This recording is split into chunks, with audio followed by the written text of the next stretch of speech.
እውነት እላችኋለሁ ከሁሉ ከሚያንሱ ከነዚህም ወንድሞቼ ለአንዱ እንኳን ስላደረጋችሁት ለኔን አደረጋችሁት ይላቸዋል። ማቴዎስ 25:40። ሚያዝያ 19 ቀን 2017 ዓ.ም እንድሪያስ በላይነህ ባገባ ማግስት ከምሽቱ 5 ሰዓት ስልክ ተደወለ። እንድሪያስ ከ23 ዓመት በላይ በድሬዳዋ ስለነበረ አቦ እባክህ በእኔ የደረሰው በማንም እንዲደርስ አልፈልግም። ትናንት ወንድማችን አይተኸዋል አይደል? ከሰውነት ጎዳና እኮ በሐሳብ እየወጣ ነው። ባለ ታሪኩ የኔን ታሪክ ስለሚያውቅ በማግስቱ መኖሪያ ቤት በመምጣት የሆነውን ነገረኝ በተሰበረ አንደበት። እንድሪያስ በእርግጥ ይህን ወንድም እኮ ድሮም አውቀዋለሁ። ካዘኑት ጋር የሚያዝን ከተቸገሩትም ጋር አብሮ የሚቆም የነበረ ዛሬ ግን በሰው ፊት መቆም የከበደው ወንድማችን ነው። የተወሰኑ ወንድሞችን በእኔ ሰርግ ላይ ተገኝተው የሰጡኝን ትንሽም ብትሆን አካፈልኩት። ግን ለምን ልትሆን ትችላለች? እናንተ በርቱ፣ እኔም ከእናንተ ጋር እቆማለሁ አለንና ዛሬ ሙሉ ሰው የሆነው የባለፈው ሙሽራ ከእኛ ጋር አገናኘው። ወንድማችን ደምስ ከበደ ይባላል። የናዝሬት አማኑኤል መንፈሳዊ ማህበር ከምስረታው ጀምሮ አቅሙ በፈቀደ ሲያገለግልና ቤተ ክርስቲያንን እግዚአብሔር በሰጠው ጸጋ ሲደግፍ አገልጋዮችን ሲያበረታታ የነበረ ወንድማችን ኑሮን ለማሸነፍ ከድሮ ጀምሮ ከፍተኛ ትግል ቢያደርግም ማሸነፍ እንዳለ ሁሉ መውደቅም ስላለ ዛሬ ምን ማድረግ እንዳለበት ሲያስብ በደህና ጊዜ የተወዳጀው ወዳጁ ከወገኖቹ ጋር ያወዳጀው ኢየሱስ ዛሬ ወዳጆቹን ድረሱልኝ እያለ ነው። ተቸግሬያለሁ ድረሱልኝ ማለት ሽንፈት ወይም ኃጢአት አይደለም። እኛም ምን ማድረግ እንዳለብን ስናስብ የማያሳፍሩን የተባረኩ ብሩካን ወገኖች ስላሉን እስከ ዛሬ ድረስ በዚህ አይነት ሁኔታ ከ8 ያላነሱ ወገኖችን እንድናግዛችሁ ጠይቀናችሁ አላሳፈራችሁንም። ዛሬም የወንድማችንን ጥያቄ ይዘን ወደ እናንተ ስንቀርብ እንደማታሳፍሩን ስለምንተማመንባችሁ ነው። አግዛችሁን፣ አልጎደለባችሁም፣ አተረፋችሁ እንጂ አልከሰራችሁም። ለዚህም እንድሪያስ አንዱ ምስክራችን ነው። ለበርካታ ዓመታት ኑሮን ለማሸነፍ አይሱዙ መኪና ይዞ ይንቀሳቀስ እንደነበረ ብዙዎቻችሁ ታውቁታላችሁ። ከ16 ዓመት በላይ የቆየችው አይሱዙ መኪና ተሽጣ በእርሷ ምትክ አንድ የሕዝብ ቅጥቅጥ ባስ ገዝቶ እየሰራ እያለ አገልግሎቷን ጨረሰች። ሞተሯን ፈነዳ፣ ህመሟን በዛ፣ ቤተሰብም ተቸገረ። ከዚህም በኋላ ምን ማድረግ እንዳለበት ከእርሱና ከአምላኩ ጋር ተማከረ። ከዚህም በኋላ አሮጌ መኪና ይዞ መንቀሳቀስ ለራሱም ጤንነት በየጊዜው ለማስጠገን ወጪው ከባድ ሆነበት። ቀድሞም ፊልዱን ቀይሮ በሌላ ነገር መዘጋጀት ሲገባው በመሃል አንዳንድ ነገሮች እየገጠሙት ማስተካከል አቃተው። እኛም ሐሳቡን ከሰማነው በኋላ ምን ማድረግ እንዳለብን እንደ ኮሚቴ ስንነጋገር የቤቱ አከራይ የመጋቢ ኃይሉ ደገፋ እህታችን አበበች ደገፋ፣ ወንድማችን ይርጉ ታምሬ ከአዲስ አበባ፣ ወንድማችን ጆን ከካናዳ፣ ወንድም ሳሚ ከምስራቅ መሠረተ ክርስቶስ ቤተ ክርስቲያን፣ ወንድም ዳዊት ከናዝሬት ደቡብ መሠረተ ክርስቶስ ቤተ ክርስቲያን፣ ወንድም አወቀ ከደቡብ አማኑኤል ኅብረት ቤተ ክርስቲያን፣ ወንድም ነቢዩ ጌታቸው በአጠቃላይ ከነ ቤተሰቦቻቸው እስከ ዛሬ ድረስ ከጎኑ ሳትለዩ ያደረጋችሁለትን ሁልጊዜም ሲያስበው ይኖራል። ደምስ ከበደ ዛሬም በቤት ኪራይ ነው የሚኖረው። ባለትዳርና የ8 ልጆች አባት ነው።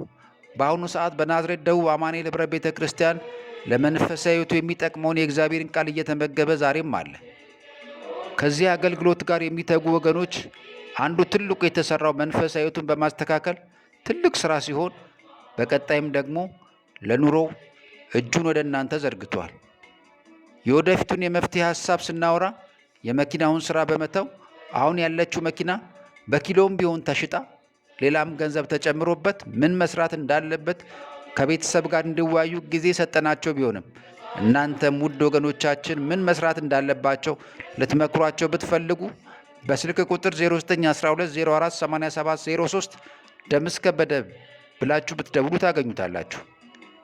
እኛንም ስላዳመጣችሁን እያመሰገንን ከወንድም ደምስ ጋር አብራችሁን ቆዩ።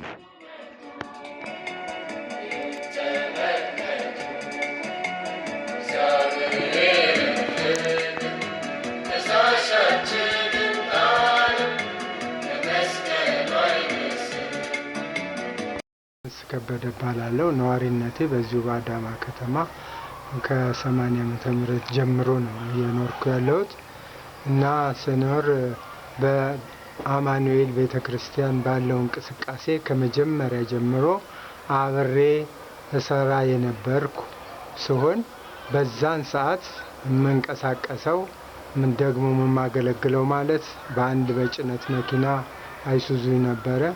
ከፍተኛ እንቅስቃሴ እያደረግኩ እየሰራሁ ባለበት ከ23 ዓመት ቆይታ በኋላ ያው እኖር የነበረውም በቤት ኪራይ ስለነበረ እንዲሁም በዚቹ መኪና ነበረ የምንቀሳቀሰው።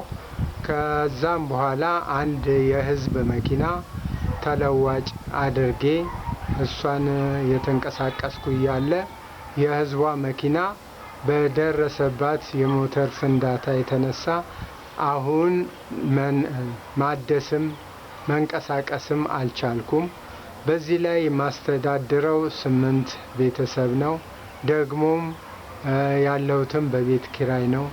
እንደገና አሁን ለመቆም ስላልቻልኩኝ ቅዱሳን ወገኖቼ ወንድ ሴት በሀገር ውስጥ ያላችሁ በውጭ ያላችሁ የምታውቁኝ ደግሞም የማታውቁኝ እግዚአብሔርን በመፍራት በእግዚአብሔር ፍቅር አሁን ልታግዙኝ ወደ አደባባይ ስለወጣሁኝ በጌታ ፍቅር ልትቆሙ ከጎኔ ግድ ይላችኋል። ይህን ደግሞ እንደምታደርጉ በመተማመን ወጥቻለሁኝና ወገኖቼ ከጎኔ ቁሙ፣ አግዙኝ።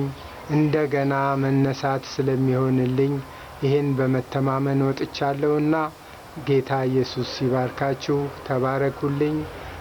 ያለውን ዝርዝር ሁኔታ ደግሞ አስፈላጊ የምትሉትን ወንድሜን ዜናውን ልጠይቁ ዝርዝር ሁኔታዎችንም ሊነግራችሁ ይችላልና ከዚህ በላይ ምንም ማውራት አልችልም።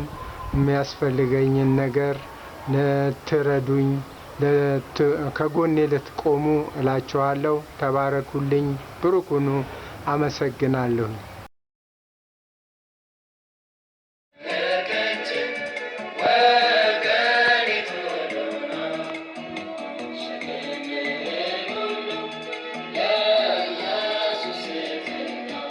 በመጨረሻም ውድ ወገኖቻችን የባለ ታሪኩ ሁኔታ ይህን ይመስላል።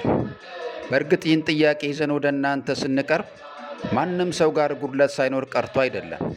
የምንሰራው የእግዚአብሔር ሥራ ነውና በዚህ በተቀደሰና በተባረከ አገልግሎት ስንሳተፍ የእንድሪያስ አይነት ወገኖችን ከጠላት አፍ ማስመለጥ ነው። ደስ እያላችሁ ተሳተፉ። የኢትዮጵያ ንግድ ባንክ አካውንት ቁጥር 1069717987 ደምስ ከበደ፣ አዲስ ተክሌና ዜናው ሀብተ ሚካኤል በጋራ የከፈትነው አካውንት ስለሆነ የበኩላችሁን አስተዋጽኦ እንድታደርጉ እንጠይቃለን። ተባረኩ። Yeah.